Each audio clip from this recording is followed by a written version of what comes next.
Umur 60 tahun kembali bergairah setelah berhasil memanggil nafsu. Istri menjadi sangat puas, sangat gembira, riang gembira, wajahnya berseri-seri. Di dalam surat Al-Fajr ayat yang ke-27, 28, 29, dan 30. Ayatnya sangat pendek-pendek karena surat Al-Fajr ini adalah termasuk surat yang pendek. Assalamualaikum warahmatullahi wabarakatuh. Bismillah walhamdulillah. Wassalatu wassalamu ala rasulillah sayyidina wa maulana Muhammadin ibn Abdillah wa ala alihi wa sahbihi wa mawalah wa la hawla wa la quwwata illa billah amma ba'd. Saudaraku kaum muslimin wal muslimat rahimakumullah. Wabil khusus saudara-saudara kami para pecinta dan subscriber channel YouTube Tafsir Al-Mu'allim dimanapun berada, yang tidak lupa dan tidak bosan-bosannya senantiasa kami doakan, semoga Allah Azza wa Jalla memberikan kesehatan, sehat walafiat lahir dan batin. Semoga Allah Jalla Jalaluh memberikan rezeki yang melimpah ruah, harta yang barokah, menjadikan anak-anaknya anak-anak yang soleh dan solihah, Duriahnya duriah yang thayyibah, hidupnya sukses, bahagia dan selamat di dunia dan di akhirat. Amin amin Allahumma amin. Saudaraku kaum muslimin wal muslimat rahimakumullah. Bagi saudara-saudara kami yang sudah menjadi pengantin agak lama itu ukurannya 5 tahun ke atas. Biasanya kalau masih 1 tahun, 2 tahun, 3 tahun kan masih agak bergairah. Tetapi kalau sudah 5 tahun ke atas, apalagi 10 tahun, apalagi 20 tahun, ada yang menikah lebih dari 30 tahun, maka biasanya setrumnya sudah mulai kecil. Setrumnya ini sudah mulai mengecil sehingga tidak bergairah lagi.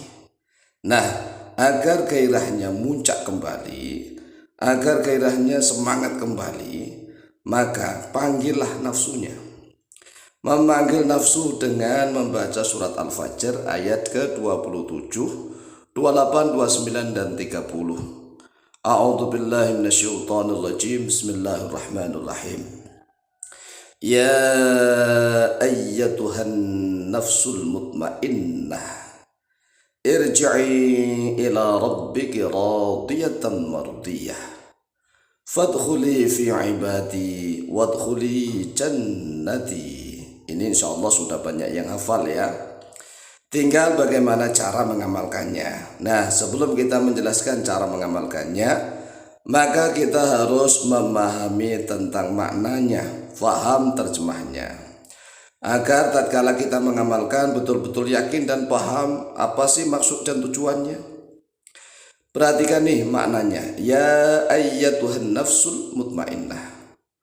Ya ayyatuhan nafsu, wahai nafsu. Jadi ternyata nafsu itu dipanggil. Ya ayyatuhan nafsu, wahai nafsu al-mutmainnah, yang tenang. Nafsu yang tenang dipanggil. Disuruh apa? Disuruh kembali. Irji'i, kembalilah oleh engkau. Jadi yang sudah pergi, yang sudah lemah, disuruh kembali. Ila rabbiki, kepada Tuhanmu. Radiyatan, dalam keadaan ridho. Mardiyatan, dalam keadaan diridhoi. Ridho dan diridhoi. Nah, nanti bagaimana sih bedanya antara ridho dengan mardiyah?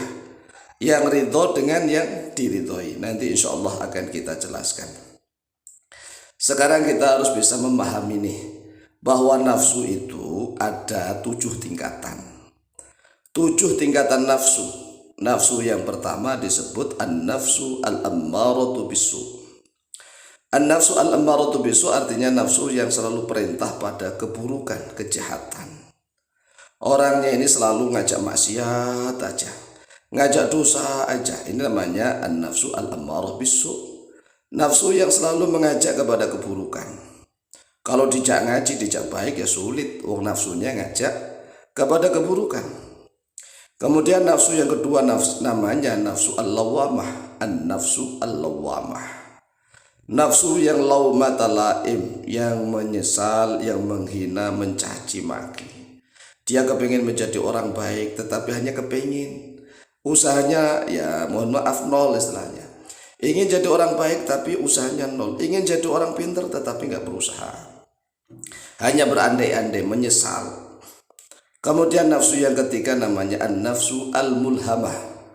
Nah, nafsu al-mulhamah ini nafsu yang diilhami oleh Allah. Karena Allah sudah pernah bersumpah menggunakan atas nama nafsu.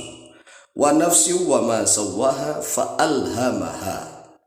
Wa nafsin demi nafsu, wa ma sawwaha dan demi sesuatu yang menyempurnakan nafsu. Fa'alhama lalu mengilhamkan oleh dia Allah pada nafsu fujuraha wa taqwaha.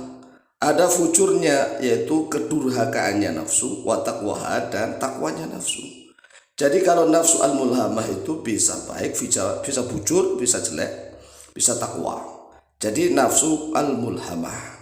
Nah, sedangkan nafsu al-mutmainnah adalah nafsu yang keempat. Nafsu yang sudah tenang, yang sudah bisa dikendalikan. Makanya nafsu yang tenang inilah yang dipanggil ya ayyatuhan nafsul mutmainnah. Wahai nafsu yang tenang. Nafsu yang sudah mulai tenang harus dipanggil irji'i, kembalilah oleh engkau, kembali ila rabbiki, kepada Tuhan, lah Tuhan pemilik.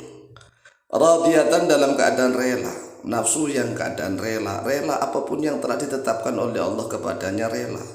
Rela itu ikhlas menerima apa adanya. Lah mardiyah adalah yang diridhoi, yang direlakan. Kan banyak makhluk, banyak hamba ini yang rela dengan ketetapan Tuhan, tetapi Tuhan belum tentu rela kepadanya. Sedangkan kalau mardiyah itu adalah Allah sudah meridhoi kepadanya. Nah, kalau Allah sudah ridho, Masya Allah, luar biasa. Apapun ini hamba kalau sudah ridho oleh Allah, sudah diridhoi oleh Allah, maka dia itu enak begitu. Karena ridho Allah sudah bersamanya. Sehingga para sahabat sering didoakan dengan ucapan radhiyallahu anhu. Semoga Allah meridhoi pada mereka. Karena memang para sahabat rata-rata adalah mardiyah. Kemudian diperintah lagi kedua, fadkhuli fi ibadi. Fadkhuli, maka masuklah oleh engkau wahai nafsu fi ibadi, di dalam hamba-hambaku. Kemudian perintah lagi yang ketiga, wadkhuli jannati. Wadkhuli, dan masuklah oleh engkau jannati, pada surgaku. Jannah bermakna surga atau bermakna kebun, taman yang indah. Nah, ayat ini bisa dipakai untuk tabarukan, ya tabarukan tahu ya.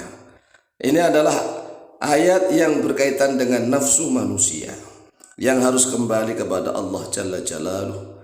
Nah, ini sebagai tabarukan agar nafsu itu kembali kepada pemiliknya, yaitu manusianya. Dengan cara kita duduk bersila konsentrasi, atau kita berbaring, tetapi yang jelas harus konsentrasi. Konsentrasi, kemudian tarik nafas panjang. Setelah tarik nafas panjang, kemudian kita baca ayat ini sambil niatnya memanggil nafsu kita sendiri. A'udzu billahi minasyaitonir rajim. Bismillahirrahmanirrahim.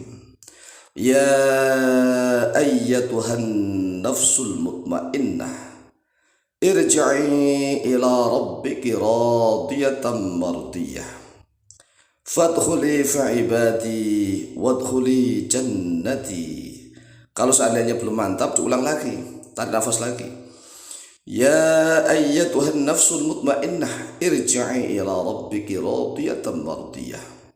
Fadkhuli fi ibadi wadkhuli jannati. Nah, kalau nafsu mutmainnah itu kembali kepada tubuhnya, maka dia bisa strong lagi, bergairah lagi, sehingga dia mampu untuk membuat istrinya puas, senang, gembira. Silakan diamalkan, insyaallah mustajab biidznillah. Wallahu ta'ala a'lam bishawab.